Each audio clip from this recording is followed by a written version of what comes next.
Meu bisavô vinha cavalgando de volta da plantação de quiabos.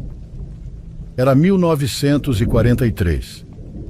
Ele conduzia o cavalo em um trote curto, medindo o ritmo para não cansar o animal, porque naquela tarde o sol castigava com força. Basicamente, o céu parecia estar em chamas. Procurando a sombra de alguma árvore, saiu da estrada principal para fazer uma parada no rio. O cavalo já vinha arrastando o passo, procurando água. Quando chegaram à margem, meu bisavô desmontou, deixou o animal abaixar a cabeça para beber e se agachou para lavar o rosto, tentando remover a crosta de suor e poeira que havia se formado ao longo do dia. Foi nesse momento que ouviu aquele som. Era um ruído agudo e cortante. A princípio, meu bisavô pensou que fosse algum inseto ou pássaro, mas o canto era forte demais. O cavalo se assustou, relinchou e recuou com tudo. Meu bisavô também ficou desconcertado. Nunca tinha ouvido nada parecido. O mais estranho era que os cantos dos pássaros sempre vinham das copas das árvores, mas aquele som parecia surgir do chão, entre as pedras úmidas da margem. Quando caminhou em direção à origem do ruído, viu o objeto. Para ele, naquele momento, era apenas uma pedra.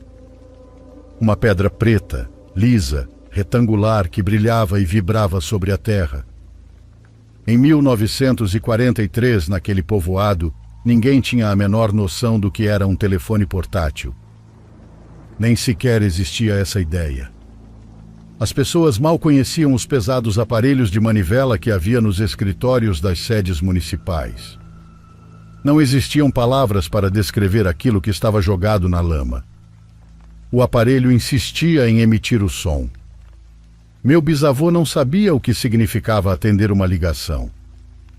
Esse conceito simplesmente não existia em sua mente diante de um objeto abandonado no meio do mato. Mas, movido pela desconfiança ou pela curiosidade, resolveu pegá-lo. Seu dedo deve ter deslizado pela tela de alguma maneira específica, porque o som parou.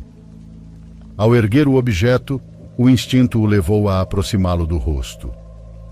De dentro daquela pedra saía uma voz nítida e distante ao mesmo tempo, como se alguém estivesse preso no fundo de um poço. A voz repetia apenas números, uma e outra vez, com pausas perfeitamente idênticas. 5, 5, 5, 5, 5, 5. Não dizia mais nada. Nem sequer mudava o tom. Meu bisavô guardou a coisa no bolso da jaqueta e voltou para o povoado. Durante as noites, a voz continuava ecoando na escuridão de seu quarto. 2 dias depois, foi procurar o irmão para mostrar-lhe o segredo. O irmão se recusou até mesmo a tocar no objeto. Assim que viu o quadro de vidro acender sozinho e repetir números, deu um passo para trás. Disse para meu bisavô enterrar aquilo bem longe da propriedade. Afirmou que aquelas vozes vinham do diabo e que ele não deveria trazer maldições para dentro de casa. Meu bisavô não lhe deu total atenção, mas resolveu guardar o segredo. Nunca mais mostrou o objeto a ninguém. Com o passar dos dias, o aparelho começou a perder força. A tela ficava opaca e a voz repetindo 5, 5, 5 era ouvida cada vez mais fraca, quase como um sussurro. Então meu bisavô percebeu algo. Se deixasse a pedra exposta ao sol forte do pátio, o aparelho voltava à vida. As luzes se acendiam com intensidade e a voz recuperava o volume. O calor ou a luz pareciam alimentá-lo. Certa tarde, enquanto passava os dedos pela superfície, o aparelho reagiu de maneira diferente. A tela mudou completamente. Meu bisavô viu imagens estáticas e depois algumas em movimento.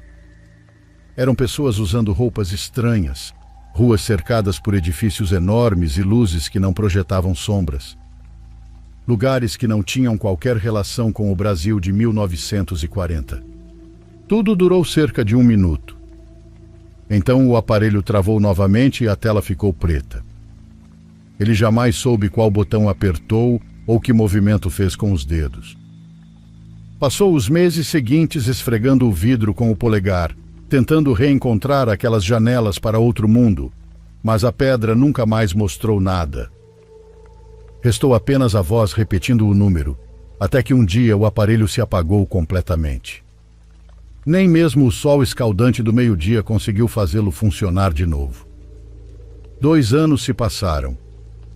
Meu bisavô guardou o objeto dentro de uma cesta de palha pendurada na parede por um pedaço de corda e um prego velho, a cerca de 1,5 metros do chão. Ali ele guardava coisas que não usava com frequência. Alguns pregos, papéis esquecidos e pequenas ferramentas. O aparelho permanecia morto, como um pedaço de madeira. Até uma madrugada de 1945. O som rompeu o silêncio da casa às 3 da manhã. Era o mesmo zumbido de antes. Um assobio agudo que despertou minha bisavó e as crianças. Meu bisavô levantou-se às cegas e foi direto até a cesta. A pedra brilhava de novo, iluminando por dentro. Ele a pegou.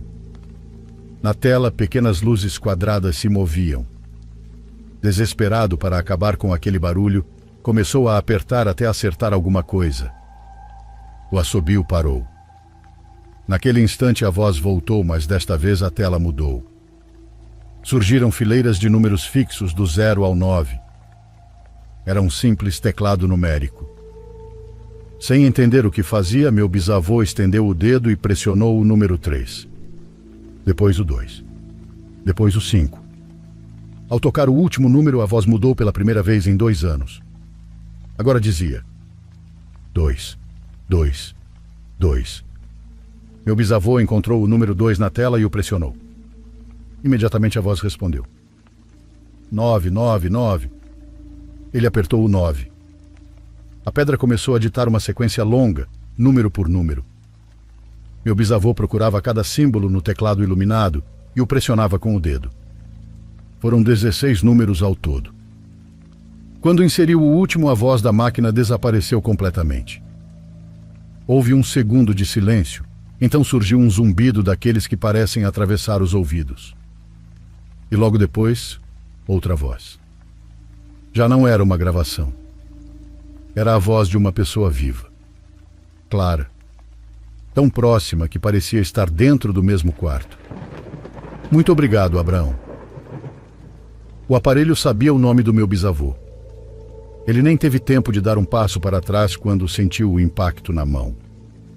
A pedra começou a vibrar com uma força absurda, a ponto de adormecer seus dedos. Ao mesmo tempo irradiava um calor estranho. Não queimava. Provocava cãibras. Em uma fração de segundo, o objeto começou a encolher. Primeiro para metade do tamanho, depois para o tamanho de uma moeda. Continuou colapsando sobre si mesmo, como se o próprio ar o estivesse engolindo. Com um estalo, desapareceu. Meu bisavô permaneceu parado no meio da madrugada, com a mão vazia erguida diante do rosto e um forte cheiro de chuva espalhado pela cozinha. Isso, apesar de não ter chovido absolutamente nada. Ele nunca mais voltou a falar sobre o assunto. Em 2014, levaram o velho para a cidade para realizar alguns exames médicos. Ele já estava em idade muito avançada. Minha mãe me levou à casa da minha avó, onde ele estava hospedado, para que eu finalmente o conhecesse. Eu nunca o tinha visto antes. Estávamos todos reunidos quando meu bisavô fixou o olhar no aparelho que um dos meus primos segurava. Ficou observando por alguns segundos. Então, com voz calma, pediu que lhe emprestassem o objeto. Segurou cuidadosamente e pesou na palma da mão. Exatamente como havia feito 70 anos antes. É um telefone, não é? Perguntou o velho, sem tirar os olhos do vidro. Meu primo, sem compreender a profundidade da pergunta, respondeu: Sim, vô, é um iPhone. Foi naquele instante, segurando o aparelho de outra pessoa entre os dedos, que meu bisavô nos contou a história que acabei de contar a você. Disse que jamais conseguiu explicar de onde aquele iPhone havia surgido. Muito menos como tinha ido parar na margem de um rio em pleno anos 40. mas tinha certeza de uma coisa. Algo que passou décadas tentando compreender e que permaneceu gravado em sua memória desde a última noite em que segurou aquele objeto. Aquela coisa, aquele aparelho, não pertencia a este mundo ou a este tempo.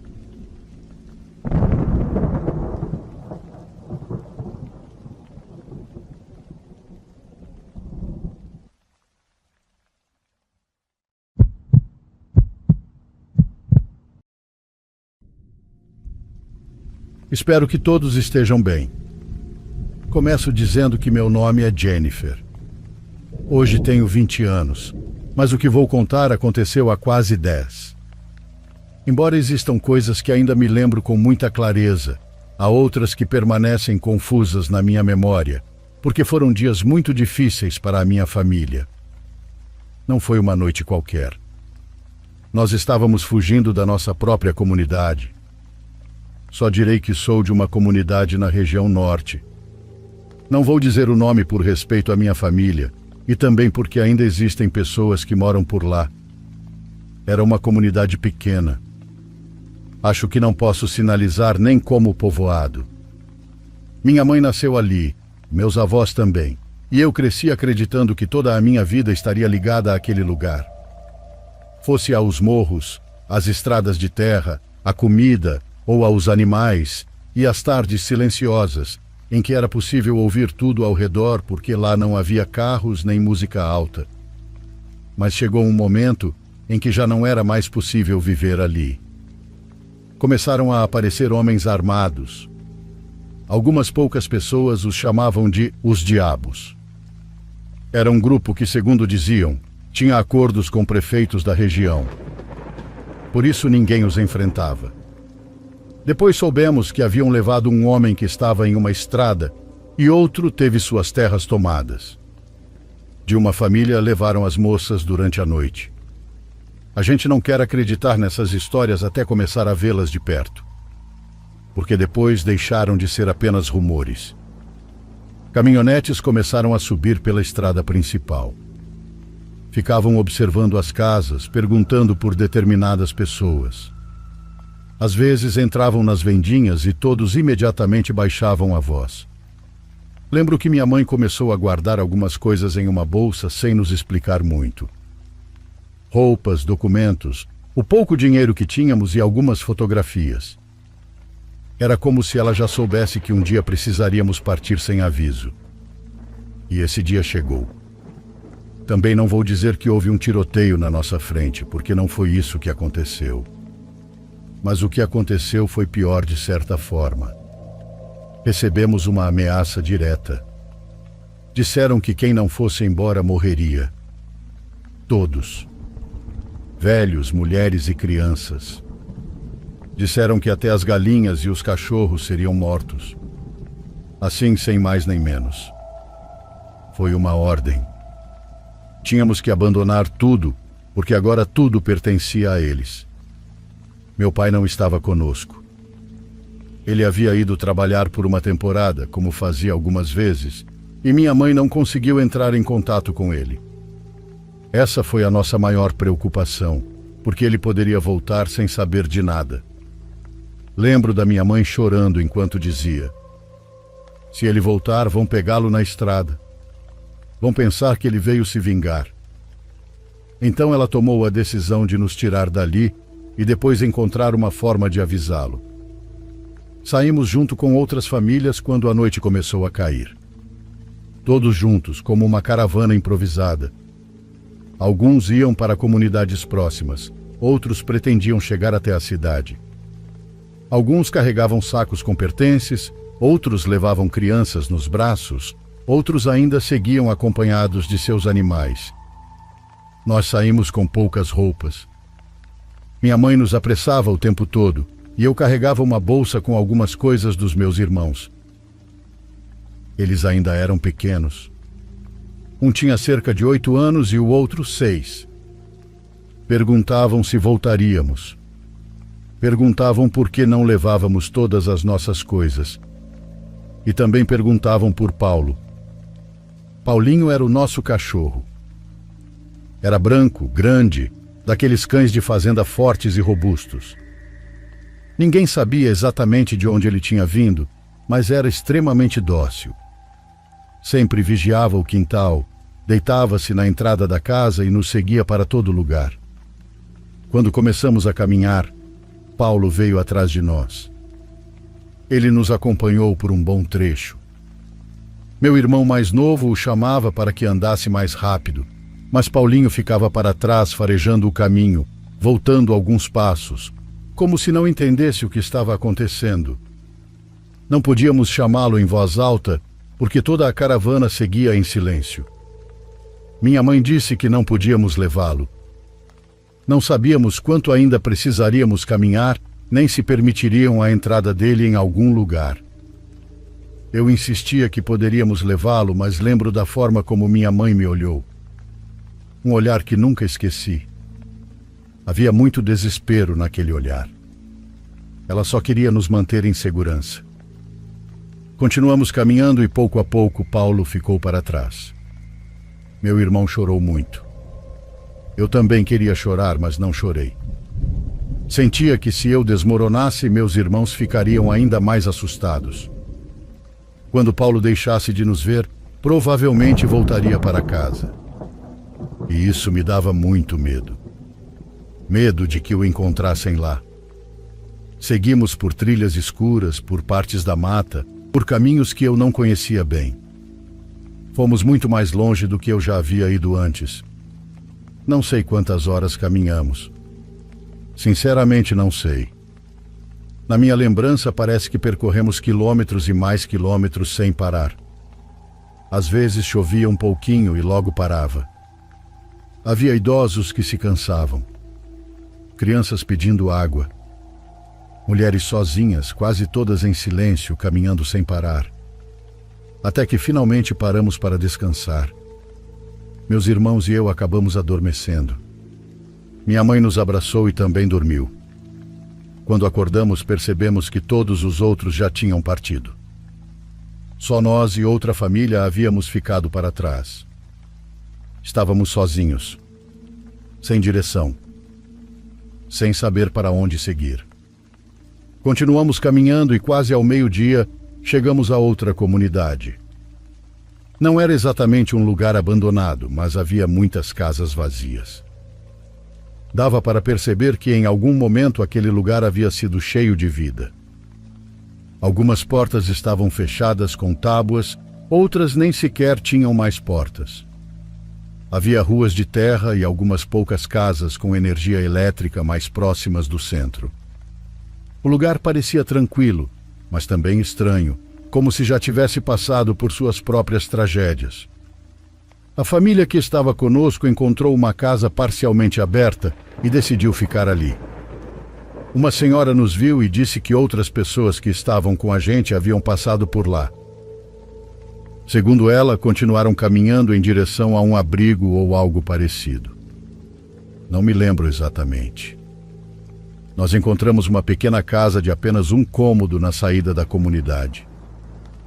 Era uma casa abandonada, mas o telhado ainda estava em boas condições. Na frente havia o que parecia ter sido um pequeno quintal. Do lado de fora havia um tanque de cimento e uma porta de tábuas que mal fechava. Já quase não existiam móveis. Acho que havia uma mesa velha e algumas cadeiras quebradas, mas não tenho certeza. Minha mãe disse que passaríamos a noite ali.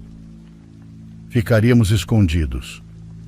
No dia seguinte, ela seguiria a viagem para procurar meu pai onde ele estava trabalhando, ou pelo menos tentaria chegar o mais perto possível para encontrar alguém que pudesse avisá-lo. Não me lembro exatamente como ela pretendia fazer isso. Não tínhamos telefone. Meu pai também não. Só lembro que ela disse que precisava ir e que não podia nos levar porque já não aguentaríamos continuar caminhando. Ela me deixou responsável pelos meus irmãos. Antes de partir, repetiu várias ordens. Disse para eu não abrir a porta, para nos escondermos e para dizer, caso alguém aparecesse e nos visse, que iríamos embora na manhã seguinte. Disse que se ouvíssemos caminhonetes chegando, deveríamos nos esconder imediatamente. e que eu não acendesse a única vela que nos restava, a menos que fosse realmente necessário. Eu dizia que estava tudo bem, mas por dentro estava apavorada. Quando minha mãe foi embora, meus irmãos ficaram muito quietos. Isso me preocupou mais do que se estivessem chorando. Um deles me perguntou se ela voltaria. Respondi que sim, que claro que voltaria. Mas na verdade eu mesma não tinha certeza de nada. Eu também estava morrendo de medo de que ela não voltasse. Comemos em silêncio o pouco que carregávamos, sem fazer barulho, sem acender a vela, apenas com a luz que entrava pela janela. Ficamos ali, comendo na escuridão. Lá fora ouviam-se cachorros ao longe, galos e algumas vozes muito distantes. Mas dentro daquela casa qualquer som parecia alto demais. Se arrastávamos uma cadeira, parecia que alguém na rua poderia ouvir. Eu estava mais preocupada com pessoas vivas do que com qualquer outra coisa. Pensava que talvez alguém aparecesse para reclamar da casa, que aqueles homens surgiriam, ou que alguém avisaria que havia pessoas desconhecidas escondidas ali. Não tínhamos comido nada desde que saímos, então aquele feijão com pimenta e o pouco queijo que restava pareceram um banquete. Meus irmãos comeram tudo com uma fome enorme. Eu comi apenas um pouco para que eles pudessem se alimentar melhor. Depois do jantar, fui verificar a porta. Empurrei para ter certeza de que estava bem fechada, coloquei uma cadeira encostada nela e improvisei uma barreira com uma tábua que encontrei ali. Em seguida, conferi as janelas por dentro. Uma delas tinha uma cortina velha, a outra estava coberta apenas por um pedaço de pano pendurado. Eu não gostava da ideia de que alguém pudesse enxergar o interior da casa. Nos deitamos no chão. Tínhamos alguns cobertores que minha mãe conseguiu pegar antes de sairmos. Meus irmãos se deitaram juntos e eu fiquei perto da porta, como se aquilo pudesse servir de alguma coisa. Não sei que horas eram quando meu irmão me acordou. Ele mexeu no meu braço e sussurrou: "Jennifer?" Abri os olhos assustada e perguntei o que estava acontecendo. Ele estava sentado, olhando para a janela. "Tem uma mulher olhando aqui para dentro", disse. O sono desapareceu na mesma hora. Meu primeiro pensamento foi que alguém tinha nos encontrado. Não pensei em nada sobrenatural. Pensei em uma mulher de verdade, uma vizinha, uma proprietária, alguém que iria nos expulsar dali. Levantei devagar, pedi para ele ficar em silêncio e fui até a janela. Mas não olhei de frente. Me aproximei de lado, com muito cuidado, como se alguém lá fora pudesse me ver. O pano que cobria a janela se movia levemente. Não sei se era o vento ou se fui eu mesma quem o mexeu. Olhei para fora. Não havia ninguém. Verifiquei a outra janela. Nada. A porta continuava fechada. Fiquei escutando. Também não havia som algum do lado de fora. Nem os cachorros latiam mais. Voltei para perto do meu irmão e disse que ele devia ter sonhado. Mas ele insistiu. Disse que a mulher estava ali, parada, olhando para dentro. Perguntei como ela era. Ele não soube explicar direito. Disse apenas que tinha visto seu rosto na escuridão. Meu outro irmão também acordou e começou a chorar. Tentei tranquilizá-los. Disse que estávamos cansados, que tínhamos caminhado demais e que provavelmente todos acabaríamos tendo pesadelos. Naquele momento eu falei aquilo porque realmente acreditava. Fiquei conversando com eles até que se acalmassem. Depois voltamos a dormir. Acho que consegui cochilar, mas não profundamente. Era daqueles sonhos estranhos em que você continua ouvindo o que acontece ao redor. Eu sonhava com água, com alguém lavando roupas, com aquele som característico do tecido sendo esfregado contra o cimento repetidas vezes. Então abri os olhos porque percebi que o som continuava ali, que eu não estava sonhando. E ouvi claramente: Chás, chás, chás. Não queria me mexer porque tive a sensação de que se me movesse, aquilo que estivesse lá fora perceberia que eu estava acordada. Mas o som continuava. Chás, chás, chás. Como roupa molhada. Como mãos mergulhadas na água. Sentei-me devagar. Meus irmãos continuavam dormindo, ou pelo menos pareciam estar. A casa estava muito escura. Só entrava um pouco de claridade vinda de fora. Não sei se era da lua ou de alguma casa distante. O som vinha do quintal, do tanque de lavar roupas. Me aproximei da janela. Dessa vez eu sabia que havia alguma coisa ali. Não sei explicar, mas a gente sente quando não está sozinho. E não digo isso como uma frase bonita. Digo porque realmente se sente. E naquele momento eu sabia que havia alguém lá fora. Afastei um pouco o pano e a vi. Havia uma mulher junto ao tanque. Estava de costas, levemente curvada, movendo os braços como se estivesse lavando roupas. Mas ela não parecia normal. Não era como olhar para uma moradora. Seu corpo parecia borrado, como quando observamos algo através do calor que sobe do asfalto, ou como uma fotografia tirada em movimento. Era possível distinguir sua forma e também um vestido branco de algodão rústico. Ou pelo menos parecia ser isso. Mas eu não conseguia vê-la com muita clareza. O que eu conseguia ouvir perfeitamente era a água. É disso que mais me lembro. O som era real. Muito real. E aquilo me assustou mais do que vê-la, porque se fosse apenas uma sombra, talvez eu pudesse convencer a mim mesma de que era imaginação. Mas aquele som estava ali, encostado na casa, no tanque que eu tinha visto vazio durante toda a tarde. Fiquei observando sem conseguir me mover.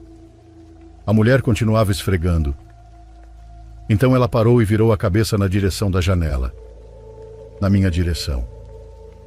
Não vi seu rosto por completo, então até aqui eu não sei dizer se era velha ou jovem. A única coisa que vi foram seus olhos. 2 pontos brilhando na escuridão. Me abaixei imediatamente. Tapei a boca com a mão porque senti que estava prestes a gritar. Não sei quanto tempo fiquei assim.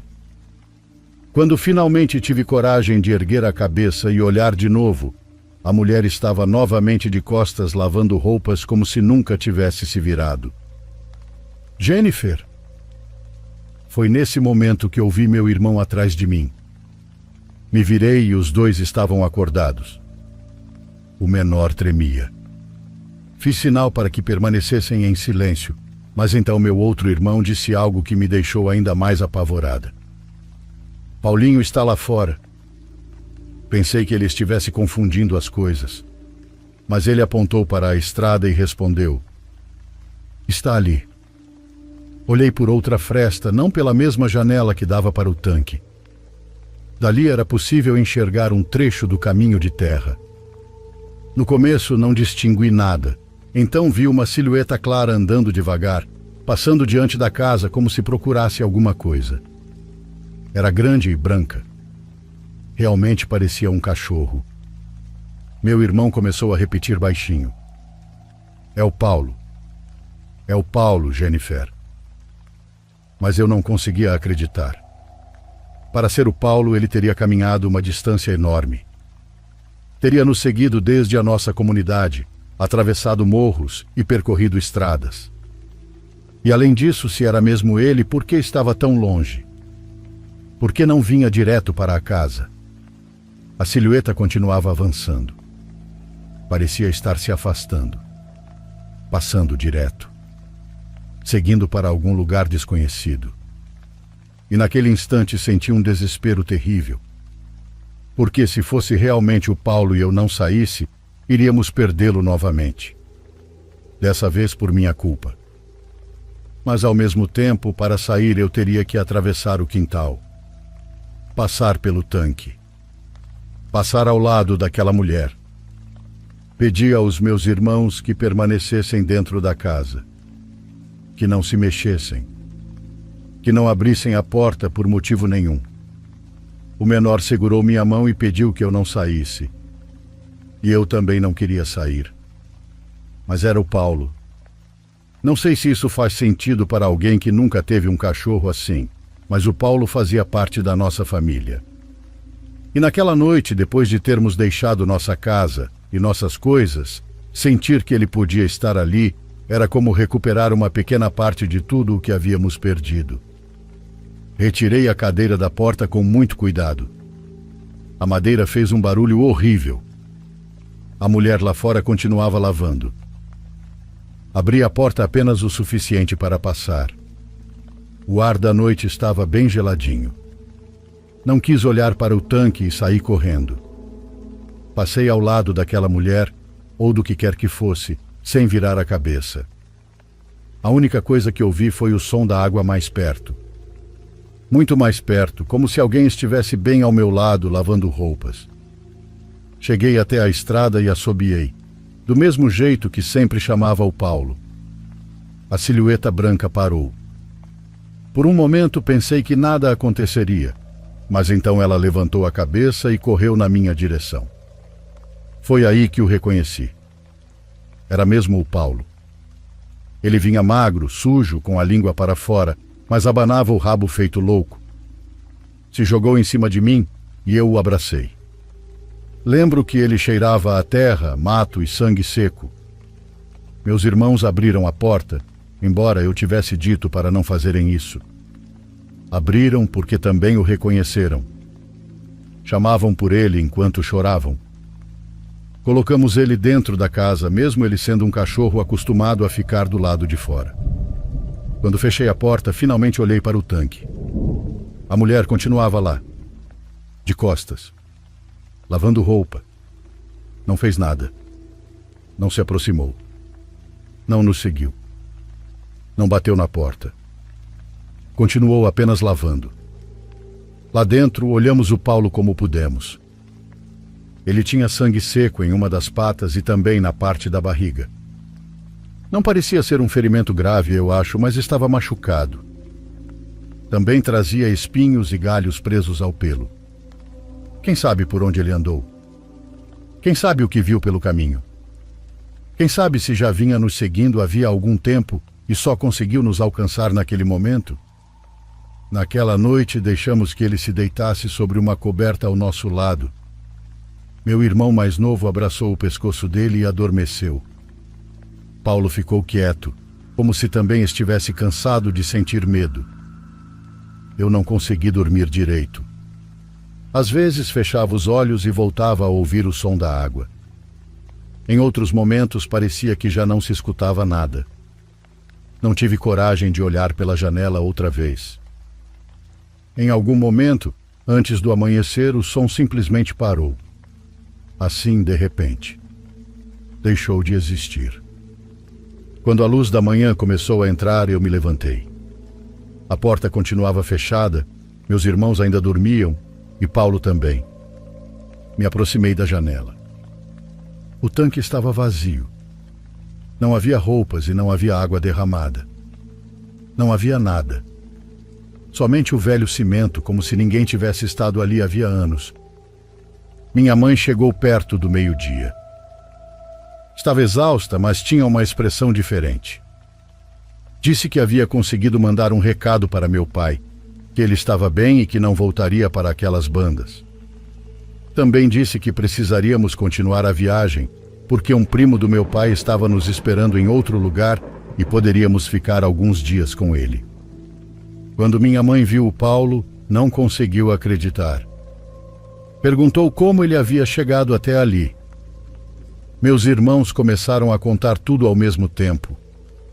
Que o Paulo estava do lado de fora, que eu tinha saído para buscá-lo, que havia uma senhora na janela. Minha mãe mandou que nos calássemos, porque não queria que falássemos tão alto.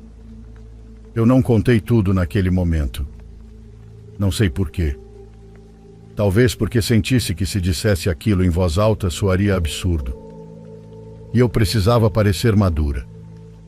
Precisava parecer capaz de cuidar dos meus irmãos. Enquanto juntávamos nossas coisas, uma senhora apareceu trazendo comida.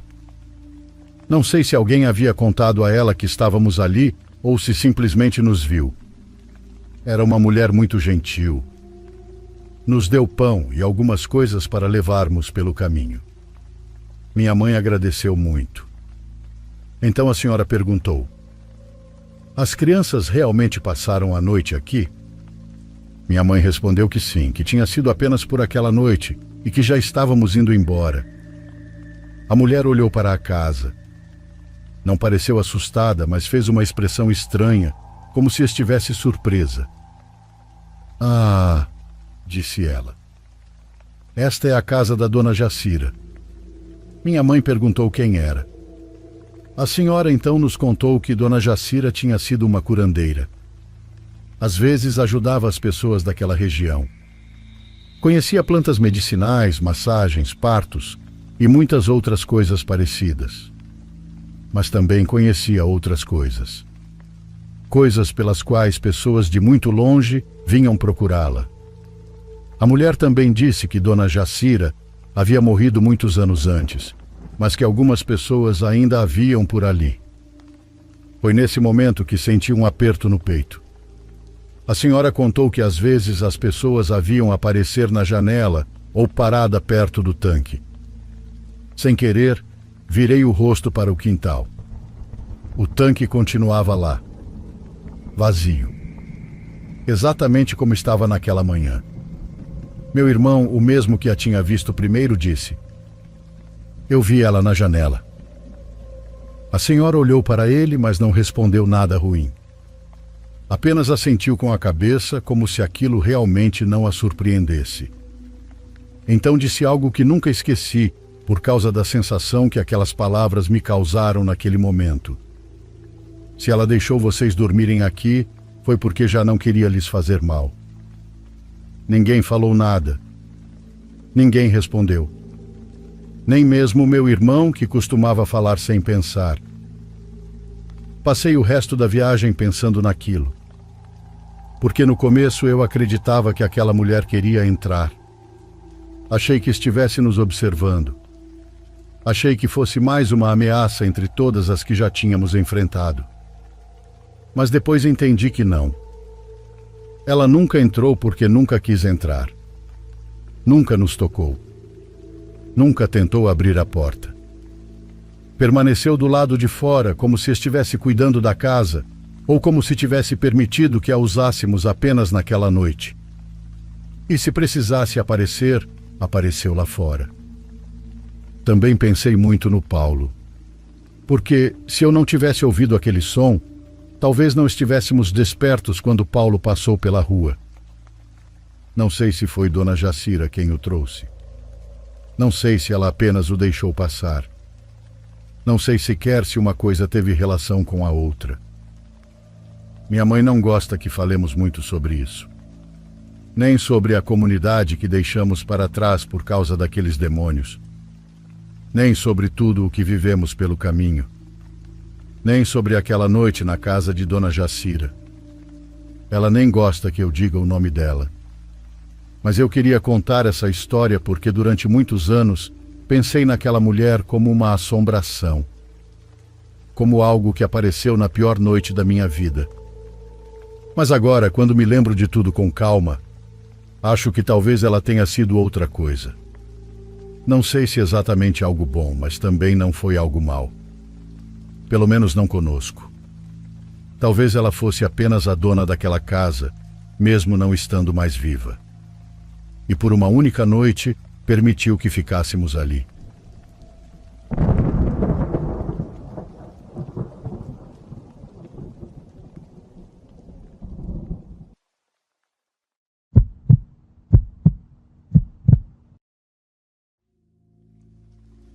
Meu avô morreu há 21 anos. Ele tinha exatamente 21 anos quando aconteceu algo que mudou sua vida para sempre. Ele viu o diabo.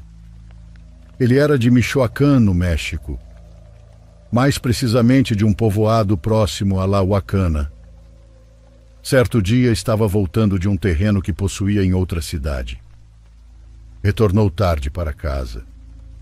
Ninguém sabe ao certo o que ficou fazendo por tanto tempo por lá. Além disso, ele ainda estava aprendendo o caminho. Pelo menos 2 vezes já havia se perdido e acabado em um barranco. Essa foi a 3ª vez. Mas, naquela ocasião, ele não chegou a um barranco. Em vez disso, encontrou uma clareira aberta no meio da mata, algo que parecia ter sido construído ou destruído pela mão humana. As árvores, em um raio de aproximadamente 10 metros, haviam sido derrubadas. No centro de tudo aquilo havia uma estátua. Movido pela curiosidade, meu avô se aproximou para observá-la. Era uma figura metade homem, metade animal. O rosto era horrível, deformado e possuía chifres. Uma das mãos apontava para o céu, enquanto a outra apontava para o chão. Meu avô percebeu rapidamente que aquilo tinha alguma relação com o diabo, mas mesmo assim ficou contemplando a estátua de todos os ângulos, dando voltas ao seu redor. Em seguida, tentou derrubá-la a golpes de facão. Tudo o que conseguiu foi arrancar-lhe a cabeça. Ele contava que no instante em que a cabeça caiu no chão, começou a se sentir estranho. Uma ansiedade profunda tomou conta dele, acompanhada pela certeza de que algo terrível estava prestes a acontecer. Destruiu a estátua porque era muito católico e, como bom católico, não conseguia evitar o medo que sentia. Montou em seu cavalo e partiu às pressas para casa. A cada quilômetro percorrido, tinha mais certeza de que o que havia feito traria consequências. E trouxe. Ao chegar em casa, a encontrou completamente engolida pelas chamas. Desesperado, começou a gritar pelos nomes da esposa e do filho. Procurou entre as pessoas que observavam o incêndio sem fazer nada, mas nenhum dos dois estava ali. Eles haviam morrido dentro da casa. No dia do enterro, meu avô voltou àquela clareira em busca da estátua. Estava praticamente convencido de que tudo aquilo tinha alguma relação com ela. Quando chegou, encontrou a figura reconstruída. Em menos de 3 dias, alguém a havia restaurado completamente. Ele desceu do cavalo e ficou parado diante dela. Meu avô dizia que havia levado material para atear fogo e que a estátua era feita de madeira. Pensava que queimá-la não teria nenhum custo. Estava prestes a fazê-lo quando parou. Sentiu uma força surgindo do centro da figura. A estátua não se movia, mas ele sentiu como se uma mão pesada o segurasse pela nuca e o puxasse em direção ao seu corpo. Depois, essa mesma força o empurrou para baixo, em direção aos pés da imagem. Então, em um impulso estranho e inexplicável de fé, ele beijou aqueles pés. Quando voltou para casa, encontrou sua esposa e seu filho sentados à mesa da cozinha. A pele deles estava intacta, como se o fogo jamais os tivesse alcançado enquanto dormiam. Um milagre. O povoado inteiro comemorou o milagre. A partir daquele momento, meu avô se tornou devoto daquela figura. Então vendeu a casa e comprou uma caminhonete. Passou a viajar de povoado em povoado carregando a estátua. Sempre a deixava nas margens das comunidades, perto das estradas que as ligavam ou em algum caminho onde alguém inevitavelmente acabaria encontrando-a. Enquanto isso, ele, sua esposa e seus filhos se hospedavam na localidade sem revelar a ninguém quem eram, nem o que estavam fazendo ali. Segundo ele, essa era a única tarefa que precisava cumprir, porque a estátua recrutava as pessoas sozinha. O diabo tem seus métodos, dizia meu avô. Ele jamais revelou que era o proprietário da estátua. Não contou a ninguém até ficar velho. Nessa altura já não era mais necessário continuar espalhando a palavra. Dizia que dezenas de estátuas começaram a surgir pelos campos, pelas florestas e perto de penhascos. E que todos aqueles que encontraram essas figuras receberam uma missão ou uma incumbência. Obrigado àqueles que leram ou ouviram esse relato. Tudo o que contei é verdade, mas cabe a vocês acreditar.